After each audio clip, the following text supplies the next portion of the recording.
നമസ്കാരം. ആനന്ദ് ഇന്റർനാഷണൽ ന്യൂസിലേക്ക് സ്വാഗതം. പ്രധാന വാർത്തകൾ. റഷ്യ തുടങ്ങിയ യുദ്ധം റഷ്യ തന്നെ അവസാനിപ്പിക്കണമെന്ന് ഉക്രൈൻ പ്രസിഡന്റ് വ്ളാഡിമിർ സെലൻസ്കി. ഉക്രൈനിൽ നീതിയും സമാധാനവും കണ്ടെത്താൻ പ്രതിജ്ഞാബദ്ധമാണെന്ന് ബ്രിട്ടീഷ് പ്രധാനമന്ത്രി കീർ സ്റ്റാമറും ഫ്രഞ്ച് പ്രസിഡന്റ് ഇമ്മാനുവൽ മാക്രോൺ. അയർലൻഡിലെ ഇന്ത്യക്കാർക്കെതിരായ തുടരുന്ന വംശീയ ആക്രമണത്തിൽ ഐറിഷ് സർക്കാർ ഇടപെടുന്നു. വിഷയത്തിൽ തിങ്കളാഴ്ച ഉപപ്രധാനമന്ത്രി സൈമൺ ഹാരിസിന്റെ അധ്യക്ഷതയിൽ യോഗം. ബ്രിട്ടനിൽ അടുത്തയാഴ്ച താപനില ഉയരാനുള്ള സാധ്യതയെന്ന് കാലാവസ്ഥാ പ്രവചനം. ഇനി മുതൽ UK കോടതി ശിക്ഷിക്കുന്ന മിക്ക വിദേശ കുറ്റവാളികളെയും ജയിൽ ശിക്ഷയ്ക്കു പകരം ഉടനടി നാടുകടത്തും. കുറ്റക്കാരെന്ന് കണ്ടെത്തി ജയിലിലടച്ചാൽ ഉടൻ നാടുകടത്താൻ സർക്കാരിന് അധികാരം നൽകുന്ന നിയമനിർമ്മാണത്തിൽ മാറ്റം വരുത്താൻ കോടതി നിർദ്ദേശം. ലണ്ടനിലെ സെൻട്രൽ സ്റ്റേഷനിൽ നടന്ന പ്രകടനത്തിൽ പങ്കെടുത്ത 450-ലധികം നിരോധിത പലസ്തീൻ ആക്ഷൻ പ്രവർത്തകരെ പോലീസ് തീവ്രവാദ വിരുദ്ധ നിയമപ്രകാരം അറസ്റ്റ് ചെയ്തു. യൂറോപ്പിലെ ആദ്യ മലയാളി ലയൺസ് ക്ലബിന് തുടക്കമായി. പ്രസിഡന്റായി കോതമംഗലം സ്വദേശി ഷോയ് കുര്യാക്കോസിനെ തിരഞ്ഞെടുത്തു. വാർത്തകൾ വിശദമായി. റഷ്യൻ ഉക്രൈൻ യുദ്ധം അവസാനിപ്പിക്കുന്നതുമായി ബന്ധപ്പെട്ട് പ്രതികരണവുമായി ഉക്രൈൻ പ്രസിഡന്റ് വ്ളാഡിമിർ സെലൻസ്കി. യുദ്ധത്തിന്റെ അവസാനം എങ്ങനെ എന്നത് റഷ്യയെ ആശ്രയിച്ചിരിക്കുമെന്നും അവർ തുടങ്ങിയ യുദ്ധം അവർ തന്നെയാണ് അവസാനിപ്പിക്കേണ്ടതെന്നും സെലൻസ്കി എക്സിൽ പങ്കുവച്ച വീഡിയോയിൽ പറഞ്ഞു.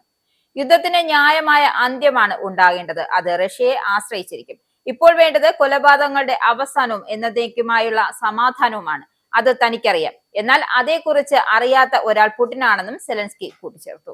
ഉക്രൈനിൽ നീതിയും സമാധാനവും കണ്ടെത്താൻ പ്രതിജ്ഞാബദ്ധമാണെന്ന് ബ്രിട്ടീഷ് പ്രധാനമന്ത്രി കീർ സ്റ്റാമറും ഫ്രഞ്ച് പ്രസിഡന്റ് ഇമ്മാനുവൽ മാക്രോണും. വെടിനിർത്തൽ പ്രഖ്യാപിക്കുന്നതുമായി ബന്ധപ്പെട്ട് US president Donald Trump Vladimir പുടിനുമായി ചർച്ച നടത്താനിരിക്കവെയാണ് ഇരു നേതാക്കളും ചർച്ച നടത്തിയത്. ഉക്രൈനിലെ ജനതയ്ക്ക് നീതിയും സമാധാനവും ഉറപ്പാക്കുന്നതിനെ കുറിച്ച് സംസാരിച്ചു. കീർ സ്റ്റാമറും ഇമ്മാനുവൽ മാക്രോണും തമ്മിലുള്ള കൂടിക്കാഴ്ചയ്ക്ക് ശേഷം ബ്രിട്ടനിലെ ഡൗൺ സ്ട്രീറ്റിൽ വക്താവ് അറിയിച്ചു. യുക്രൈനിലെ റഷ്യ നടത്തുന്ന ആക്രമണങ്ങൾ തടയാൻ US പ്രസിഡന്റ് ഡൊണാൾഡ് ട്രംപ് നടത്തുന്ന ശ്രമങ്ങളെ ഇരുവരും സ്വാഗതം ചെയ്തു. ബ്രിട്ടനിൽ അടുത്തയാഴ്ച താപനില ഉയരാനുള്ള സാധ്യതയെന്ന് കാലാവസ്ഥാ പ്രവചനം. എറിക് റയൻ, ഡംഫ്രൈസ്, ഗല്ലോവേ മേഖലയിൽ തിങ്കളാഴ്ച രാവിലെ ഇടവിട്ട മഴ അനുഭവപ്പെടും. എന്നാൽ ചൊവ്വാഴ്ച മുതൽ ചൂടും നല്ല വെളിച്ചവും അനുഭവപ്പെടുമെന്നും ബുധനാഴ്ച മുതൽ നല്ല തെളിച്ചമുള്ള കാലാവസ്ഥയായിരിക്കും അനുഭവപ്പെടുക എന്നുമാണ് മുന്നറിയിപ്പ്. ഈ സാഹചര്യത്തിൽ ആരോഗ്യ പ്രശ്നമുള്ളവർക്കും പ്രത്യേകിച്ച് കുട്ടികൾക്കും മുതിർന്നവർക്കും മഞ്ഞ ആരോഗ്യ മുന്നറിയിപ്പ് നൽകിയിട്ടുണ്ട്. അയർലൻഡിൽ ഇന്ത്യക്കാർക്കെതിരെ തുടരുന്ന ആക്രമണങ്ങളുടെ പശ്ചാത്തലത്തിൽ ഐറിഷ് സർക്കാർ ഇടപെടുന്നു. ഈ വിഷയത്തെക്കുറിച്ച് ചർച്ച ചെയ്യാൻ തിങ്കളാഴ്ച ഉപപ്രധാനമന്ത്രി സൈമൺ ഹാരിസിന്റെ അധ്യക്ഷതയിൽ യോഗം ചേരും. അയർലൻഡിലെ ഇന്ത്യൻ സമൂഹത്തിന്റെ പ്രതിനിധികളുമായി വിദേശകാര്യ മന്ത്രി കൂടിയായ ഹാരിസ് പ്രശ്നം ചർച്ച ചെയ്യും. ഇന്ത്യയിലെ അയർലൻഡ് എംബസി പ്രസ്താവനയിൽ അറിയിച്ചതാണ് ഇക്കാര്യം. അതിനിടെ ഡബ്ലിൻ ഷാർലെമോണ്ട് പ്ലേയിൽ വെച്ച് 22 വർഷമായി അയർലൻഡിൽ കഴിയുന്ന ഇന്ത്യൻ വംശജനായ ഹോട്ടൽ ഷെഫും ആക്രമിക്കപ്പെട്ടു. വിവിധ സംഘടനകൾ എംബസിയുടെ പ്രസ്താവനയെ സ്വാഗതം ചെയ്തു. വംശീയതയ്ക്കും വിദ്വേഷത്തിനും നമ്മുടെ സമൂഹത്തിൽ സ്ഥാനമില്ലെന്നും ഇന്ത്യൻ സമൂഹത്തിന്റെ സംഭാവനകൾ അയർലൻഡിനെ സമ്പന്നമാക്കുന്നതാണെന്നും അയർലൻഡ് ഇന്ത്യ കൗൺസിൽ പറഞ്ഞു. ആക്രമണം തടയാൻ അടിയന്തര നടപടി വേണമെന്നും കൗൺസിൽ ആവശ്യപ്പെട്ടു. വാട്ടർഫോർഡിൽ വീട്ടുമുറ്റത്ത് കളിച്ചുകൊണ്ടിരുന്ന 6 വയസ്സുള്ള പെൺകുട്ടി പോലും ആക്രമിക്കപ്പെട്ടിരുന്നു. ഇതോടെ വിഷയത്തിൽ ഇന്ത്യൻ എംബസി ഗൗരവകരമായി ഇടപെടുകയായിരുന്നു. അയർലൻഡിൽ ഇന്ത്യക്കാർക്ക് നേരെയുള്ള ആക്രമണം തുടരുന്നു. 22 വർഷമായി അയർലൻഡിൽ കഴിയുന്ന ഇന്ത്യൻ വംശജനായ 51-കാരന് നേരെയാണ് ഏറ്റവും ഒടുവിൽ ആക്രമണമുണ്ടായത്. ഡബ്ലിനിലെ ഹോട്ടലിൽ ഷെഫായ ലക്ഷ്മൺ ദാസിനെ ക്രൂരമായി മർദ്ദിച്ച ശേഷം അക്രമി സംഘം ഇദ്ദേഹത്തെ കൊള്ളയടിച്ച് കടന്നുകളഞ്ഞു. 4 ദിവസത്തിനു മുന്നേ മലയാളിയായ 6 വയസ്സുകാരിയെ വംശീയ മർദ്ദനത്തിന് ഇരയാക്കിയതിന് പിന്നാലെയാണ് ഈ സംഭവം. ബുധനാഴ്ച പുലർച്ചെയാണ് 3 പേരുടെ സംഘം ഇദ്ദേഹത്തെ ആക്രമിച്ചത്. പ്രാദേശിക മാധ്യമം ഇക്കാര്യം റിപ്പോർട്ട് ചെയ്യുന്നുണ്ട്. ഐറിഷ് പൗരനായ ഇദ്ദേഹത്തിന്റെ പക്കൽ നിന്നും ഫോണും പണവും ഇദ്ദേഹം ഉപയോഗിച്ചിരുന്ന ഇലക്ട്രിക് ബൈക്കും അക്രമി സംഘം കവർന്നു. സൗത്ത് ഡബ്ലിനിലെ ഷാർലെമോണ്ട് പ്ലേയിൽ വെച്ചാണ് ലക്ഷ്മൺ ദാസ് ആക്രമിക്കപ്പെട്ടത്. അതേസമയം മോഷണം മാത്രമായിരുന്നു ആക്രമണത്തിന്റെ ഉദ്ദേശമെന്നും വംശീയ അതിക്രമമല്ലെന്നുമാണ് റിപ്പോർട്ട് ചെയ്യുന്നത്. ആക്രമണത്തിൽ സാരമായി പരിക്കേറ്റ ലക്ഷ്മൺ ദാസിനെ സെന്റ് വിൻസെന്റ് ആശുപത്രിയിലേക്ക് മാറ്റി. UK കോടതി ശിക്ഷിക്കുന്ന മിക്ക വിദേശ കുറ്റവാളികളെയും ജയിൽ ശിക്ഷയ്ക്ക് പകരം ഉടനടി നാടുകടത്തും.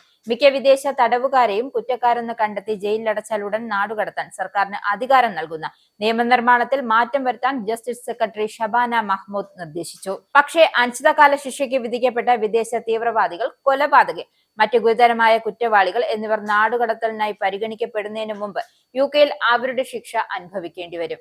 ലണ്ടനിലെ സെൻട്രൽ സ്റ്റേഷനിൽ നടന്ന പ്രകടനത്തിൽ പങ്കെടുത്ത 450-ലധികം നിരോധിത പലസ്തീൻ ആക്ഷൻ പ്രവർത്തകരെ പോലീസ് തീവ്രവാദ വിരുദ്ധ നിയമപ്രകാരം അറസ്റ്റ് ചെയ്തു. ശനിയാഴ്ച രാത്രി പാർലമെന്റ് സ്ക്വയറും വൈറ്റ് ഹാളും ഉപരോധിച്ച പലസ്തീൻ ആക്ഷനെ പിന്തുണച്ചതിന് 466 പേരെ രാത്രി 9 മണിവരെ അറസ്റ്റ് ചെയ്തിട്ടുണ്ട് എന്നും മെട്രോപൊളിറ്റൻ പോലീസ് വ്യക്തമാക്കി.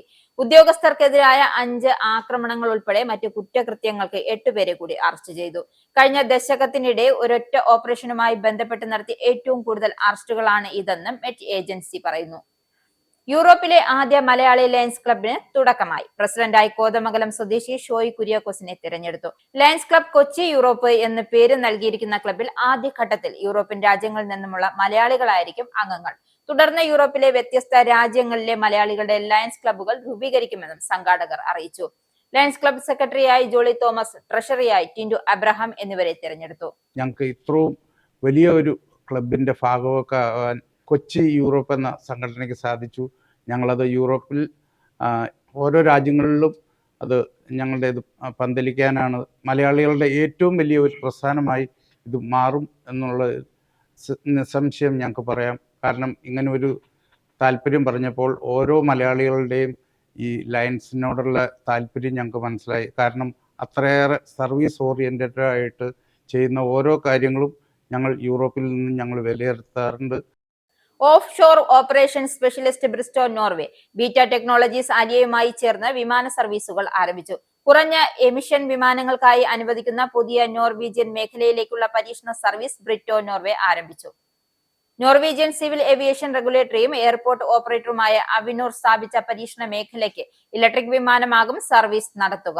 അയർലൻഡിൽ നിന്നുമുള്ള നിരവധി യൂറോപ്യൻ രാജ്യങ്ങളിലൂടെ കടന്നുപോയ വിമാനങ്ങളുടെ പരമ്പരയ്ക്ക് ശേഷം ബ്രിസ്റ്റോ തുടക്കത്തിൽ സാവഞ്ചറിനും ബെർഗറിനും ഇടയിൽ സർവീസ് നടത്തും. ഈ വർഷം അവസാനത്തോടെ അധിക റൂട്ടുകളിലേക്ക് വ്യാപിപ്പിക്കാൻ സാധ്യതയുണ്ട്. ഫ്രാൻസിലെ ഏറ്റവും മുതിർന്നതും ഒരുപക്ഷെ അവസാനത്തേതുമായ പത്രവിൽപ്പനക്കാരനെ തേടി ഫ്രഞ്ച് പ്രസിഡന്റ് ഇമ്മാനുവൽ മാക്രോന്റെ ഓർഡർ ഓഫ് മെറിറ്റ് പുരസ്കാരം.